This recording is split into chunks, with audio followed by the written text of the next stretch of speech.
Sir, tiger को पूरी freedom देनी पड़ती है।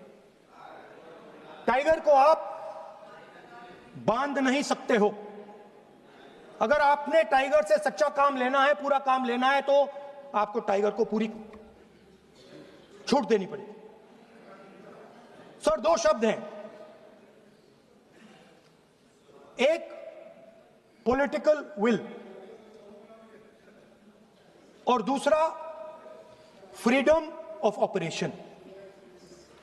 मतलब अगर आप हिंदुस्तान की सेना, एयरफोर्स, नेवी का प्रयोग करना चाहते हो, आपके पास सबसे पहले 100% पॉलिटिकल विल होनी चाहिए, और दूसरा, अगर आप सेना का प्रयोग करना चाहते हो तो आपको फुल फ्रीडम ऑफ ऑपरेशन देना पड़ेगा। राजनाथ सिंह जी ने अपने भाषण में कल 1971 और सिंदूर का कंपैरिजन किया, और मैं उनको याद दिलाना चाहता हूं, 1971 में पॉलिटिकल विल थी। इंडियन ओशन में 7th फ्लीट आ रही थी,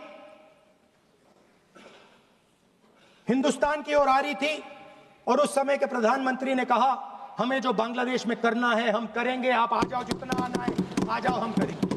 political will, without any confusion. Super power of the world is coming with its aircraft carriers, hundreds of aircraft. Political will. The Prime Minister of India says, we don't care. Come. But हमारा जो काम है हम उसे पूरा करेंगे। General Manekshaw ने इंदिरा गांधी जी से कहा कि मैं ऑपरेशन गर्मी में नहीं कर सकता हूं, नहीं करूंगा, मुझे 6 महीने चाहिए। इंदिरा गांधी जी ने उन्हें कहा, आपको 6 महीने चाहिए, 1 साल चाहिए, जितना भी आपको समय चाहिए आप लीजिए, क्योंकि आपको फ्रीडम होनी चाहिए, फ्रीडम ऑफ एक्शन आपको होना चाहिए, फ्रीडम ऑफ मैनूवर आपका होना चाहिए। 1 लाख पाकिस्तानी सोल्जर सरेंडर किए, एक नया देश बना। Sir, let us now move to operation Sindoor. Yesterday I watched, Rajnath Singh ji का भाषण में सुन रहा था, and I listen quite carefully when people speak. And Rajnath Singh ji said that Operation Sindoor began at 1:05 in the morning. और उसके बाद उन्होंने कहा, he said, Operation Sindoor lasted 22 minutes. And then he said the most shocking thing. He said at 1:35, we called Pakistan. We called Pakistan at 1:35, and we told them that we have hit non-military targets, and we do not want escalation. These are the words of the Defense Minister of India. Now, maybe he does not understand what he revealed.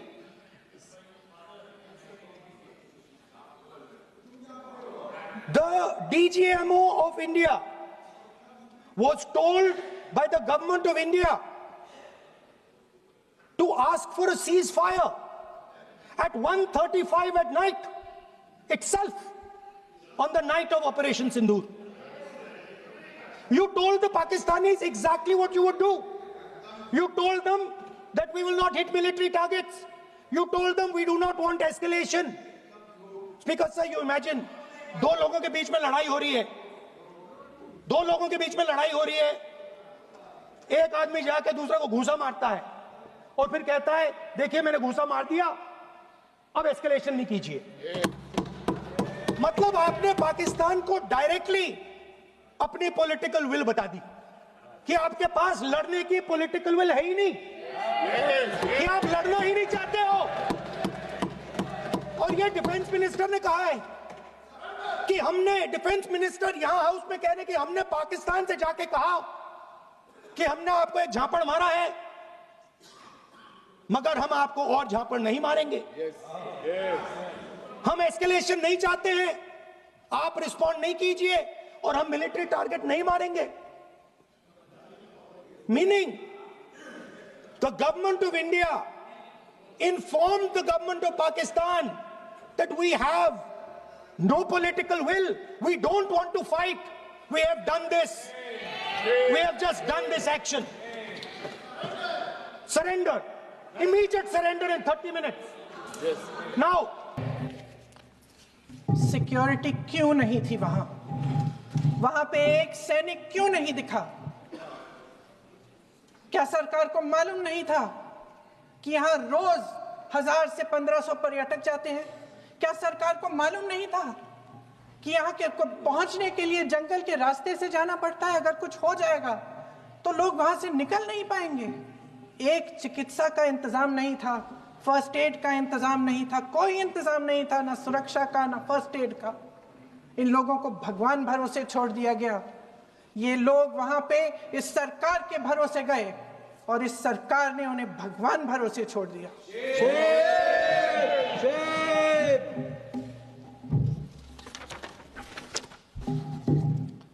मैं पूछना चाहती हूं, ये किसकी जिम्मेदारी थी? इस देश के नागरिकों की सुरक्षा की जिम्मेदारी किसकी है? क्या इस देश के प्रधानमंत्री की नहीं है? क्या इस देश के गृह मंत्री की नहीं है? क्या इस देश के रक्षा मंत्री की नहीं है? क्या एनएसए की नहीं है? अध्यक्ष महोदय, पहलगाम हमले से सिर्फ 2 हफ्ते पहले हमारे गृह मंत्री महोदय जी कश्मीर गए थे। किस लिए गए थे? जो सुरक्षा की व्यवस्था है इसको देखने के लिए गए थे, इसको रिव्यू करने के लिए गए थे। और उन्होंने वहां कहा कि आतंकवाद पर विजय प्राप्त हुई है। ये 2 हफ्ते पहले है। 3 महीने बाद जेएनके के गवर्नर साहब एक आम इंटरव्यू में ऐसे ही चलते चलते कह देते हैं कि हाँ, बैसारन वैली में बहुत लापरवाही हुई और इसके लिए मैं जिम्मेदारी लेता हूँ। ऐसे ही चलते चलते, और वो बात होती है, खत्म भी वहां होती है और वहीं खत्म हो जाती है। उनसे जिम्मेदारी ली भी नहीं जाती, कोई सवाल नहीं उठाता, कोई जवाब नहीं देता। अध्यक्ष महोदय, उस हमले की जिम्मेदारी एक आतंकवादी गुट जिसका नाम टीआरएफ है थोड़े दिनों बाद लेती है। कौन है ये टीआरएफ? 2019 में ये गुट बना।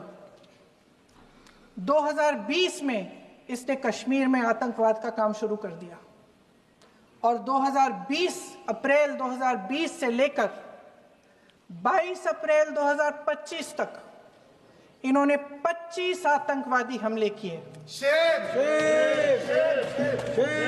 गृह मंत्री महोदय ने जब यूपीए सरकार के समय के आतंकवादी हमले गिने तो लगभग 25 गिनवाए थे अभी अपने भाषण में। इस गुट ने कश्मीर में 25 हमले 2020 और 2025 के अंदर एक पूरी लिस्ट है इन हमलों की। मेरे पास इतना समय नहीं है इसलिए मैं एक एक को नहीं पढ़ना चाहती, लेकिन मैं इतना कहूंगी कि इनमें रियासी का हमला भी था 2024 का, जिसमें 9 लोग मारे गए और 41 लोग घायल हुए। कुल मिलाकर 2020 से लेकर 22 अप्रैल 2025 तक टीआरएफ ने 41 सेना और सुरक्षा कर्मियों की हत्या की, 27 सिविलियंस की हत्या की और 54 लोगों को घायल किया था। भारत सरकार ने टीआरएफ को आतंकवादी संगठन का दर्जा कब दिया? 2020 में दिया, 2021 में दिया, 2022 में दिया, 2023 में दिया। 3 साल बाद, 3 सालों के लिए ये आतंकवादी गतिविधियां कर रहे हैं और आप इनको आतंकवादी संगठन तब कहते हैं 2023 में। इसकी क्या वजह थी? ये सब सरकार के संज्ञान में था। और आप मुझे बताना चाहते हैं, सत्ता पक्ष के नेता बताना चाहते हैं कि ये सब आपके संज्ञान में था, लेकिन कोई भी एक ऐसी एजेंसी नहीं है हमारी सरकार की जिसको पता चला कि ऐसा हमला, ऐसा भयानक हमला होने जा रहा है हमारे देश में, कि पाकिस्तान में बैठे हुए इस हमले की योजना बन रही है कि हम भारत जाके हैवानियत करेंगे, 26 लोगों को मार डालेंगे और हमें पता ही नहीं है। क्या ये हमारी एजेंसियों की विफलता है कि नहीं है? ये बहुत बड़ी विफलता है, एक बहुत बड़ी विफलता है। जानते थे कि ये गुट है, जानते थे कि 5 सालों से ये आतंकवादी हमले कर रहा है, अध्यापकों को मारा, आर्मी के बड़े बड़े अफसरों को मारा, आम जनता को मार डाला, पुलिस वालों को मार डाला, और आप इन पे निगरानी नहीं रख रहे थे। और ये जो एजेंसियां हैं, इनकी जिम्मेदारी कौन लेगा? क्या आईबी चीफ ने अपना इस्तीफा दिया? क्या किसी ने इस्तीफा दिया? गृह मंत्री जी के कार्य क्षेत्र में आता है इंटेलिजेंस ब्यूरो। क्या गृह मंत्री जी ने इस्तीफा दिया? इस्तीफा छोड़िए, जिम्मेदारी ली।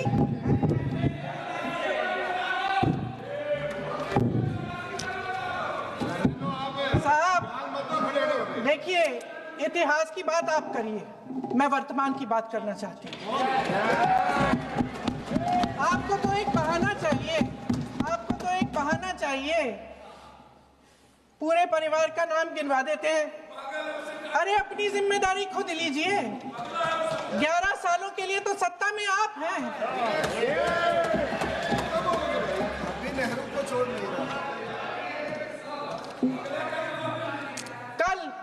कल माननीय गौरव गोगोई जी ने अपने भाषण में पूछा गृह मंत्री जी से, क्या आपकी जिम्मेदारी नहीं थी? मैं देख रही थी। राजनाथ जी, रक्षा मंत्री जी यूं अपना सर हिला रहे थे, कुछ बोले नहीं।